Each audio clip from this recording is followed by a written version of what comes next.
Indian navy ने जो है एक वर्कशिप जो है वो लॉन्च किया है। सबसे बड़ी उनकी एक चीज़ नज़र आई है कि मेड इन इंडिया का जो ठप्पा है ना, वो बहुत मतलब कि उनको सपोर्ट कर रहा होता है। इसी चीज़ को आप कंपेयर करते हैं पाकिस्तान में made in China. INS Mormugao में राजनाथ सिंह ने साफ लफ्जों में कहा है कि इतिहास है ये कि हमारी आज की सेफ्टी के लिए नहीं है, आने वाले पुश्तों की सेफ्टी के लिए भी है। हमारी तारीख उठा के देखें 75 साल की, उसके अंदर क्या क्या हुआ है। जब 71 की जंग हुई तो हमें यह बताया गया कि जी ये फौज की वजह से हुई। It's a big boost for India, it's a big victory for India. और ये भी जो चीज़ इन्होंने इस पे काम काफ़ी सालों से हो रहा था, लेकिन उनकी बहुत बड़ी एक अप्रोच रही है, बहुत बड़ी एक स्ट्रगल रही है इस चीज़ के पीछे कि जब चाइना के साथ इनकी झड़प हुई है बॉर्डर एलओसी के ऊपर, तो फ़ौरन ही उन्होंने रातों रात इस चीज़ को लॉन्च कर दिया और उनको दिखाया है कि हमारे पास ये चीज़ है और हम लोग ये कर सकते हैं। बच के रहना। मैं ये बता रहा हूँ कि असल मामला कुछ और है। असल मामला ये कि 1 महीने के ज़खायर रह गए आपके पास। आपके जो बाहर के मुमालिक हैं वो रुक गए हैं, फिर अदम इस्तेकाम पैदा। बन्नू में सीटीडी पुलिस स्टेशन पर दहशतगर्दों की जानिब से हमला किया गया है। जी बिल्कुल, जो हॉस्टेज सिचुएशन बनी हुई है, मगर हमने ये टेक्नोलॉजी की एक और लॉन्चिंग कर दी है, आपके बकौल चाइना को दिखाने के लिए की है। और आज दर्द हो गया अग्नि 5 से, आज दर्द हो गया मुर्मुगांव से। कैसे दर्द हो गया भाई?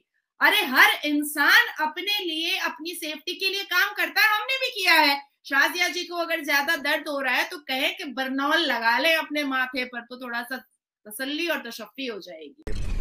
हेलो फ्रेंड्स, जय हिंद। हिंदुस्तान स्पेशल में आपका स्वागत है दोस्तों। स्वदेशी निर्मित मिसाइल विध्वंसक आईएनएस मोर्मुगाओ को रविवार को भारतीय नौसेना में शामिल कर लिया गया।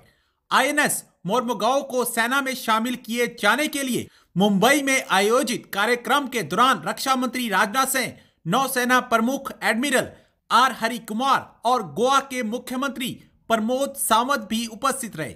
यह एक स्टील्थ गाइडेड मिसाइल डिस्ट्रॉयर है जिसका 75% हिस्सा देश में ही बनाया गया है। भारतीय सेना के अनुसार P-15 ब्रावो क्लास का यह दूसरा जहाज है। आईएनएस मोर्मुगाओ भारत में बना अब तक का सबसे शक्तिशाली वॉरशिप है। यह युद्धपोत दूर संवेदी उपकरणों, आधुनिक रडार और सतह से सतह पर मार करने वाली मिसाइल और सतह से हवा में मार करने वाली मिसाइल जैसी हथियार प्रणालियों से लैस है। अब इस वॉरशिप के भारतीय सेना में शामिल हो जाने से नेवी की ताकत कई गुना बढ़ गई। उसके साथ साथ इंडियन नेवी ने जो है एक वर्कशिप जो है वो लॉन्च किया है और आईएनएस जो है मुर्मुगाओ वो लॉन्च हुई है आज की डेट में। तो आज हम उसकी बैकग्राउंड पूछेंगे और कहा यह जा रहा है कि वो न्यूक्लियर वॉर के लिए रेडी की जा रही है। अब पाकिस्तान जो है वो आग बगोला हो रहा है कि भाई अब तक तो न्यूक्लियर बॉम्ब की धमकियां हम दिया करते थे, अब तक तो इंडिया को थ्रेट हम करते थे कि भाई हमारे पास जो है वो तो भाई ऐसी चीज है कि हम पूरे हिंदुस्तान को ही तबाह बर्बाद कर देंगे। भाई हम जोड़ने की बात करते हैं। हमने आज भी देखिए, हमने न्यूक्लियर को डिस्ट्रॉय करने का सामान बनाया। हमने अपने ऊपर आने वाले सारे विवाद और सारे विपद को खत्म करने का सामान बनाया है। हमने अग्नि 5 बनाया है जो एक इतिहास रच दिया है कि सिर्फ आज नहीं काम आएगा, आने वाले हमारे पीढ़ी दर पीढ़ी को भी काम आएगा।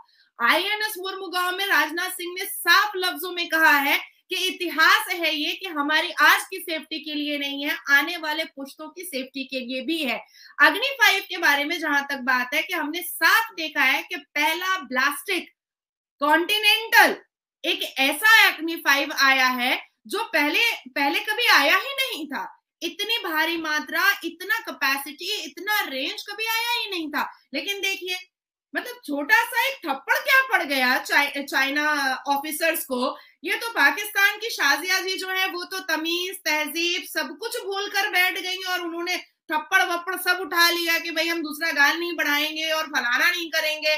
भाई ये सब करने की जरूरत नहीं है। हम बिलावल को माफ करते हैं क्योंकि हम उसको भी बच्चा समझते हैं। शाजिया बच्ची नहीं है, उनको बच्चा नहीं समझा जाएगा। ये शेमलेस बात है, ये बहुत बुरी बात है। हिंदुस्तान ने हमेशा रिश्ता कायम करने की कोशिश की है, हिंदुस्तानियों ने हमेशा सबसे रिश्ता बनाने की कोशिश की है, अच्छी जुबान रखी है, अच्छा इखलाक रखा है, अच्छी तमीज, अच्छी तहजीब सबसे सामने रखी है। लेकिन इस तरह से भारत के प्रधानमंत्री को आप एक इतने बड़े मंत्री के पद पर बैठ करके आप गाली गलौज कर रही हैं, आप डिफेमेटरी लैंग्वेजेस यूज कर रही हैं, ये तो भाई हम चलने नहीं देंगे, क्योंकि हिंदुस्तानी बहुत स्ट्रांग होते हैं, बहुत स्ट्रांग होते हैं, और इतने स्ट्रांग हैं कि वो अपने काम से अपनी गवाही देते हैं, लंबी लंबी बोलियों से अपनी गवाही नहीं देते हैं।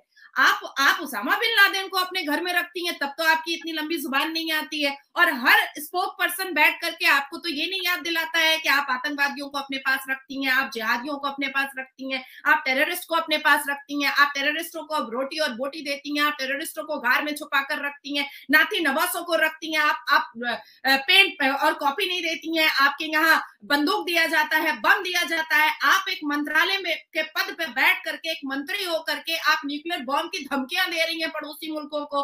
काहे का पड़ोसी? आप पड़ोसी मुल्क भी कह रही हैं और पड़ोसी मुल्कों को आप न्यूक्लियर बॉम्ब की धमकियां भी दे रही हैं। किस चीज का? और आज दर्द हो गया अग्नि 5 से, आज दर्द हो गया मुरमुगांव से। कैसे दर्द हो गया भाई? अरे हर इंसान अपने लिए, अपनी सेफ्टी के लिए काम करता है, हमने भी किया है। शाजिया जी को अगर ज्यादा दर्द हो रहा है तो कहे कि बर्नौल लगा ले अपने माथे पर, तो थोड़ा सा तसल्ली और तशफ़ी हो जाएगी। सबसे बड़ी उनकी एक चीज़ नज़र आई है कि मेड इन इंडिया का जो ठप्पा है ना, वो बहुत मतलब कि उनको सपोर्ट कर रहा होता है। इसी चीज़ को आप कंपेयर करते हैं पाकिस्तान में मेड इन चाइना, ठीक है। और ये भी जो चीज़ इन्होंने इस पे काम काफ़ी सालों से हो रहा था, लेकिन उनकी बहुत बड़ी एक अप्रोच रही है, बहुत बड़ी एक स्ट्रगल रही है इस चीज़ के पीछे कि जब चाइना के साथ इनकी झड़प हुई है बोर्ड LOC के ऊपर, तो फ़ौरन ही उन्होंने रातों रात इस चीज़ को लॉन्च कर दिया और उनको दिखाया है कि हमारे पास ये चीज़ है और हम लोग ये कर सकते हैं, बच के रहना, लेकिन हम करेंगे नहीं, हम पीस आते हैं। तो ये उनका एक अच्छा मैसेज था। लेकिन एक दूसरी तरफ से टेक्नोलॉजी के लिहाज से देखा जाए, IT की फील्ड में देखा जाए, बहुत अच्छा ग्रो कर रहा है वो। अच्छा सर, आपने कहा कि उन्होंने कहा कि हम करेंगे नहीं, हम पीस चाहते हैं, मगर हमने ये टेक्नोलॉजी की एक और लॉन्चिंग कर दी है, आपके बकौल चाइना को दिखाने के लिए की है।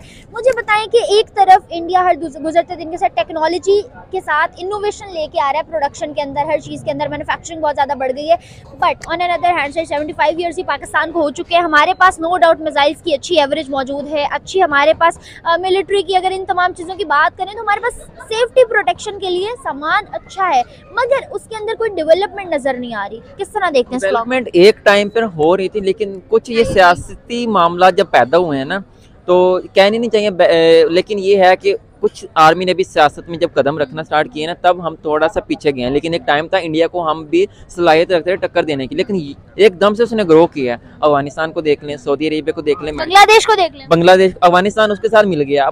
अब उसके पीछे इंडिया का हाथ है, वो पाकिस्तान से पंगे लेने को फिर रहा है, बॉर्डर पे हमले कर रहा फिर रहा है। सऊदी अरब इंडिया से हेल्प मांग रहा है, USA उसके साथ मिल रहा है, रशिया तक उनकी लैंग्वेज, उनकी हिंदी के वो लेक्चर दे रहा है, उनके ना तराने उनके याद करवाता फिर रहा है। तो आप खुद देख सकते हैं कि एक तो उनकी आबादी ज़्यादा है, आईफोन की मैन्युफैक्चरिंग वहाँ हो रही है, चाइना से मेडिसिन की कंपनीज वहाँ जा रही हैं, ग्रो कर रहे हैं चीज़ें, वो वहाँ इन्वेस्ट कर रहे हैं।